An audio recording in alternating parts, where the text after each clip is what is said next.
L'any 2024 va haver 282.000 canvis de residència entre municipis de Catalunya. Un de cada 3 canvis dins de Catalunya corresponia a població de nacionalitat estrangera. Terrassa, Vilanova i la Geltrú, Badalona i Sabadell són els que van rebre més població d'altres municipis. En canvi, Barcelona, l'Hospitalet de Llobregat, Sant Cugat del Vallès i Tarragona són els que van perdre més població, que va anar a altres municipis catalans. Els municipis de menys de 50.000 habitants van guanyar 15.785 persones, que provenien dels municipis de més de 50.000 habitants. Entre Catalunya i l'estranger hi va haver 276.000 entrades i 147.000 sortides de població. Per tant, Catalunya va guanyar 129.000 persones.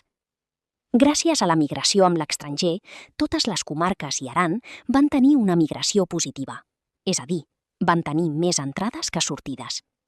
Els principals països de procedència van ser el Marroc, amb 32.000 canvis de residència, Colòmbia, amb 26.000, i Perú, amb 15.000, seguits d'Argentina i Veneçuela. Els principals països de destinació van ser el Marroc, amb 11.000 moviments, França, amb 10.000, i Ucraïna, amb 8.000, seguits de Colòmbia i el Regne Unit. El 2024 hi va haver 53.000 entrades provenents de la resta d'Espanya i 60.000 sortides. Andalusia va ser la principal comunitat de procedència i la Comunitat Valenciana la principal de destinació.